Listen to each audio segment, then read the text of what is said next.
The preseason coaches poll came out on Tuesday, and Ohio State got some news. They're number one in the country, according to the coaches. But with fall camp approaching, that does not mean there are not questions for the number one Ohio State Buckeyes, according to the coaches poll. We'll see what happens when the AP poll comes out. That's obviously a different poll. That's not the one they use on TV and stuff like that. So the coaches poll, nice little recognition, but the AP poll is the one that matters most, considering that's what you see on TV. Most people look up, all of those things. But just because Ohio State comes out number one here does not mean that they do not come into fall camp needing to answer a number of questions. The Buckeyes are coming into the season the best odds in the nation to win the national championship. They have a returning quarterback, the returning number one player in the nation, the only team in college football with a returning quarterback, running back, and wide receiver who all got over 1,000 yards last year in all of their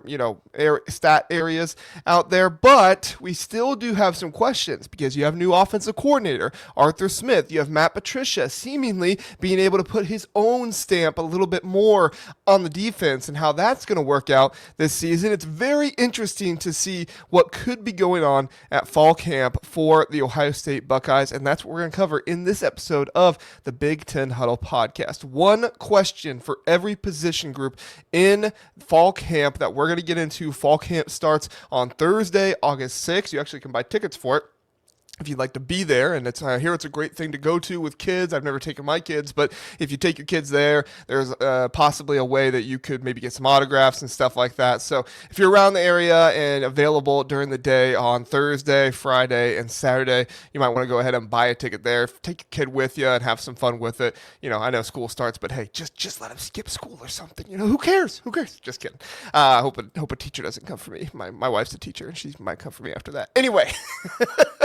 Let's go ahead and get into these questions for Ohio State as we get into it. Like I said, I'm John Rhodes with BuckeyeHuddle.com, where you can get deep Ohio State coverage, elite recruiting intel, and none of the toxic noise. So come on over there, check us out, get on the boards. Me, Mark Givler, Kevin Noon, Connor Smith, TJ Warner, the entire shebang. All right, question number one. Let's start with quarterback here. Can Julian Sayin make defenses pay after the play breaks down? Ohio State had a pretty tough schedule looking at it and going into the season last year. That schedule did not necessarily pan out. Yes, you had Texas, but Texas wasn't a playoff team. You had Illinois, who was okay, but they didn't turn out to be as good as many people thought they were. You did have Michigan. They had a better season, but they still were not a playoff team, and they still did not have a passing attack or anything to say for it. So it was not as difficult of a schedule during the year, and because of that, Ohio State was able to be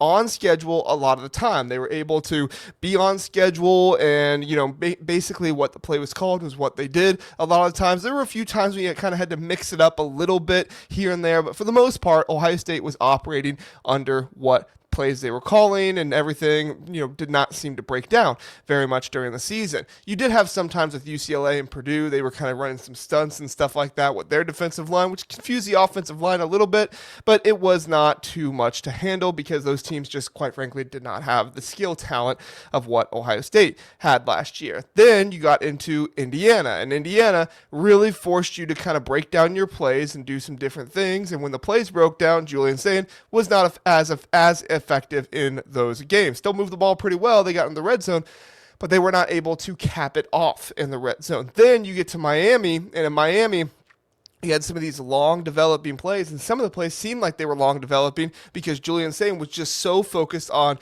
doing the first read, doing what the play was scheduled to do. This year, yes, Julian Sayin, he needs to do that. He has the awesome arm. He's going to be able to do those things. But we also need to see what Julian Sayin can do off script. What can he do when the play breaks down? Can he run? Can he roll out? Can he, make the play on the move? Can he, pick up 7 yards to pick up the first down on 3rd and 6 or something like that? Like, those are the type of things we need to see from Julian Sayin this year. He has the arms. He has the accuracy. He has all those things. He has the poise in the pocket. He just needs to be able to make the play when the play breaks down. Arthur Smith is going to be harping on that with Julian Sayin this year, and I think it's going to be a huge piece of everything considering the offense. will change a little bit, I suppose. I'm not going to say it's going to completely change, but we have talked about how there probably will be some more under center, things like that going on this season. There will most likely be some more rolling out, play action, things like that going on, as it won't be as much of a spread offense. But Ryan Day's still there, so we'll see how it all works out. But that's what I want to see from Julian Sayin in camp. How much are they rolling him out? How are they working with him under center? Things like that. It's going to be very interesting to see in fall camp. The running backs. Is it going to be, will Arthur Smith's offense be built around Bo Jackson as the primary back, or have him split carries with Isaiah West and Jacoby Jackson? Jacoby Jackson, of course, the transfer from Florida who's coming into the room. Isaiah West was at Ohio State last season, and of course Bo Jackson had over 1,000 yards rushing at Ohio State last season. He didn't even start the entire year. So Bo Jackson, Isaiah West missed the spring. They're coming back from that after having surgery, and now they are going to be in fall camp. And that's really kind of one of the biggest questions. We heard Ryan Day talk about how the running back room as a whole needs to be utilized and stepped up. And there's even talk about Legend Bay and how he could have some carries and stuff this season. I think we're going to for sure see him on special teams at some point during the season. And then I could see games where Legend Bay maybe gets 3, 4, maybe even 5 carries sometimes in some of those games. Now, I'm sure in the blowouts and stuff, he'll get more opportunities then. But in the bigger games, I could definitely see that happen, as he is an explosive threat and somebody that the staff is really high on with his ability to break out and make plays with his legs. What does Arthur Smith want it to be like, though? Does he want, a featured back that kind of runs everything for you? Or do you want the 3-man approach, the 4-man approach with a Legend Bay, where you have Jackson, Isaiah West, Jacoby Johnson doing all of these different things together? Jacoby Johnson, not as much of one of the highly touted transfers coming in, because you do have Bo Jackson and Isaiah West, but this is a dude who can play. 7th-year senior, spent a couple years, 2 or 3 years at community college, spent a few years at Florida. Now he's coming into Ohio State. He's an older guy, he's an experienced guy, and he's a guy that I think Carlos Loughlin is going to want to utilize. So we'll see how that works out, but definitely want to see in camp how much are they utilizing these guys and how much of a running back rotation will there be this season. Number 3, Kyle Parker, the wide receiver 3. Has Kyle Parker already won the wide receiver 3 role? Kyle Parker coming in from LSU. He is a sleek route runner. He is somebody who can definitely make it on the field for Ohio State. He comes over with Cortez Hankton. Cortez Hankton trusts him for sure. I think we're going to see a lot of Jeremiah Smith this season. We're going to see a lot of Brandon Ennis this season. I think those are the 2 guys that you're going to see for sure. The question is who rotates around those guys. I'm sure Brandon Ennis will rotate out a little bit and things like that, but who is going to rotate in and out with these guys? Is Kyle Parker your wide receiver 3? Because I think the job is his to lose at this point. Yes, you have Brock Boyd. Yes, you have Chris Henry Jr., Devin McEwen, all those guys. But I think this is Kyle Parker's job to lose. He has the trust of Cortez Hankton. He is a veteran. He can come in and he can establish that role as his. But I still think we're going to see quite a bit of rotation this season. Don't think we're going to see as much with Jeremiah Smith. You got to keep Jeremiah Smith on the field. But who is going to be the one that's out there when the opportunities matter most? Jeremiah Smith, Brandon Ennis, and who else? Who's going to be out there? Because you also have to remember, we don't have Max Clare this season. We're going to talk about the tight ends in a second, but we don't have Max Clare this season. What's going to happen with the 3rd pass catcher on the team? And if Brandon Ennis, I do think that he has more talent than maybe what he displayed a little bit last year in the stat sheet, but if he is maybe not the most talented player that maybe our wide receiver 2 has been in the past, what does your wide receiver 3 do to help supplement that? Does it mean it's Brock Boyd time? Does it mean that Kyle Parker is going to come in and be highly productive? Does it mean one of your tight ends assumes that role? It's going to be very interesting to see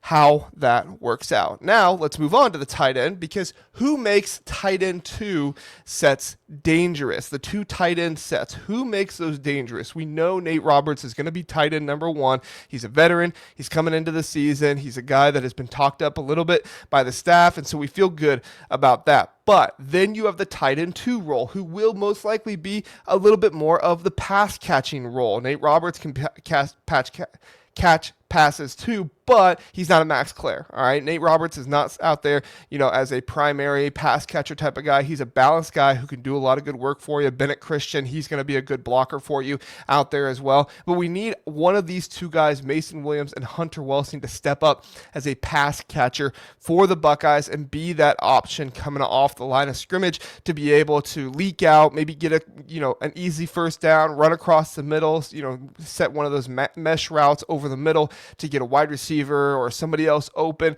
It's going to be very interesting to see how they utilize the tight end 2 position this season. I fully expect to see a lot of Mason Williams, to see a lot of Hunter Welsing during the season, but who separates themselves in fall camp? Who really starts to show themselves above others in fall camp? It's going to be very interesting to see. Moving on, offensive line. Can Padilla force a line-up shakeup? Talked about this on yesterday's episode a little bit with Josh Padilla, the opportunity he has to maybe get into the starting lineup this season. And even if he doesn't get into the starting lineup, say Ian Moore starts at left tackle and simple Austin Seyerveld goes to right guard, simple, easy, what it is.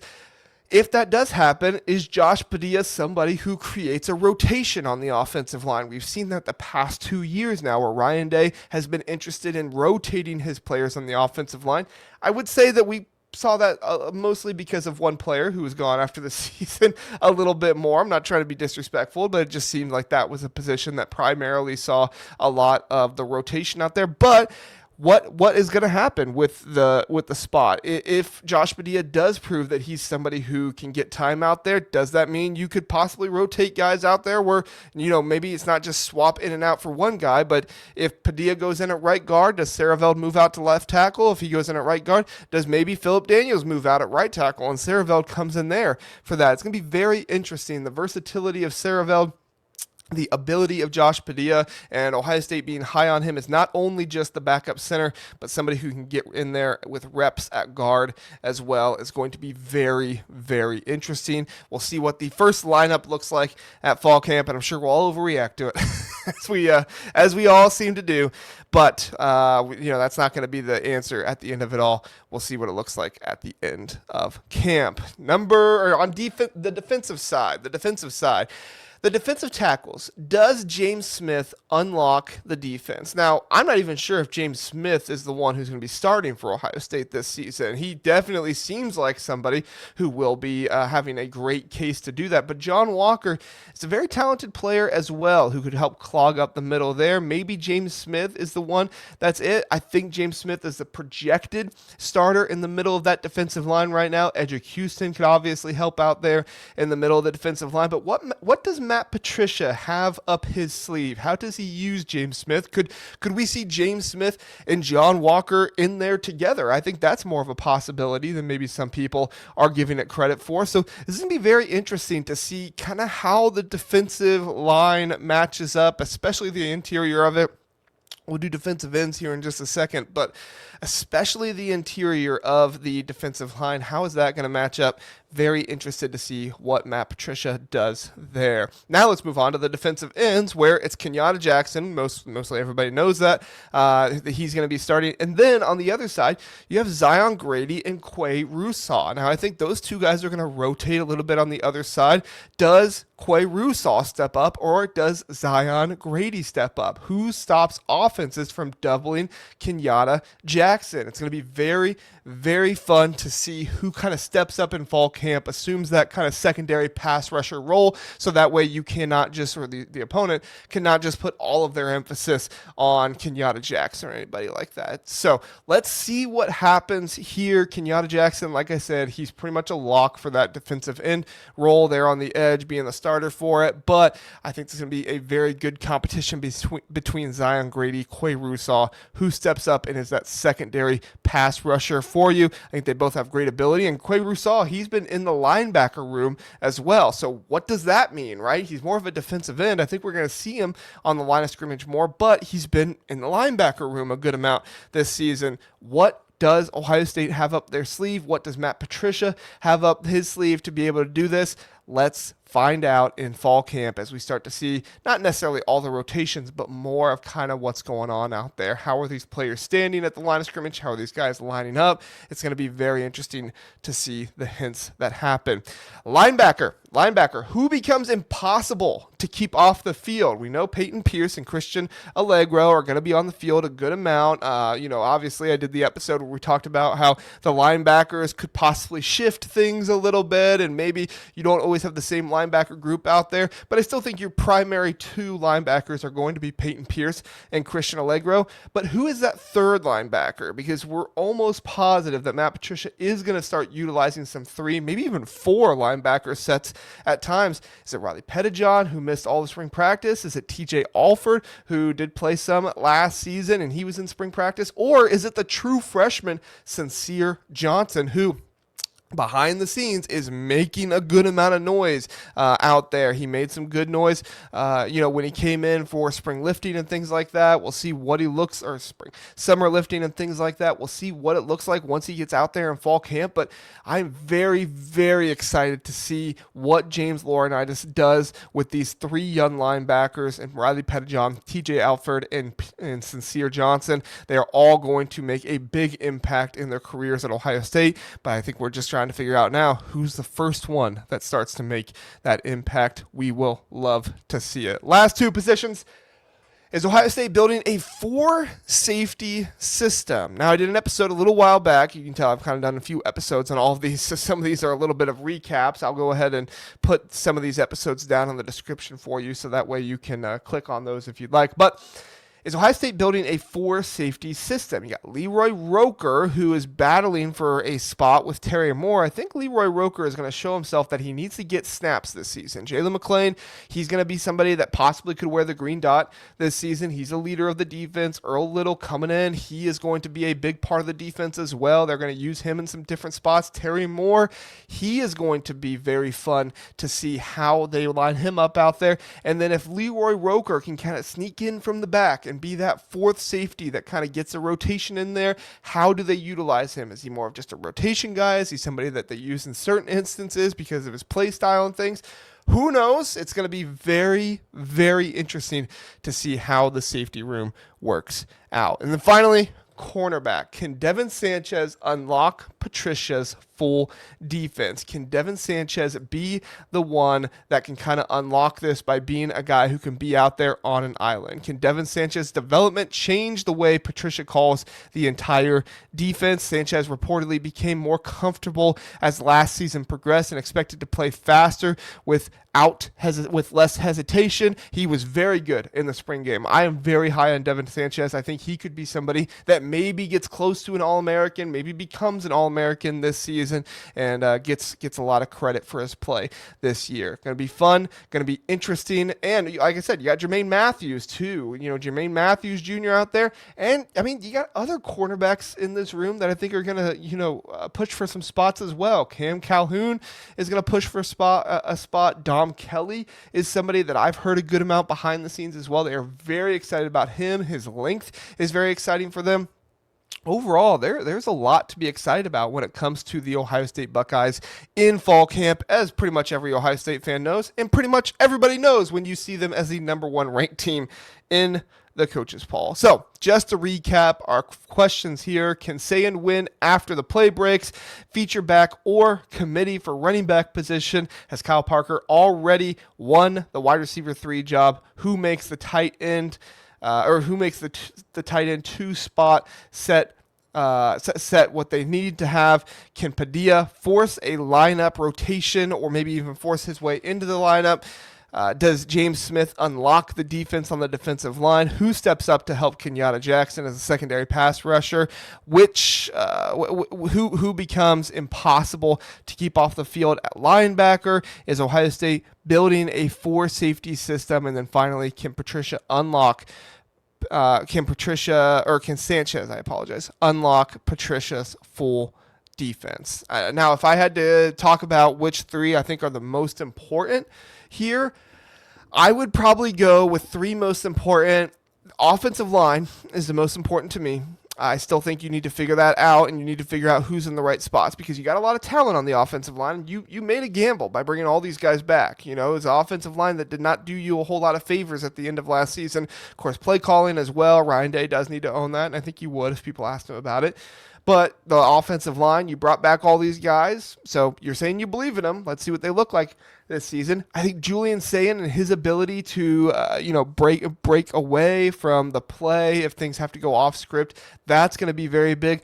And then I'm really looking for the middle of that defensive line. What does it look like with the middle of the defensive line? Is it James Smith? Is he more of a 3-tech, more of a 1-tech? Because I think he can possibly do both. Edric Houston, how does he fit into that? John Walker, how does he fit into it? I think that this is going to be very, very fun to see how these players work out for the Ohio State Buckeyes. But you let me know, which question do you have? That's the biggest question for you. Is it one of my questions here? Is it a different question you have down in the comments? Let me know. Would definitely appreciate it. And that's all we got for this episode of the Big Ten Huddle, the Buckeye Huddle podcast.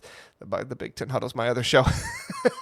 The Buckeye Huddle podcast here at buckeyehuddle.com. We appreciate you being here. Have a good one. See you next time.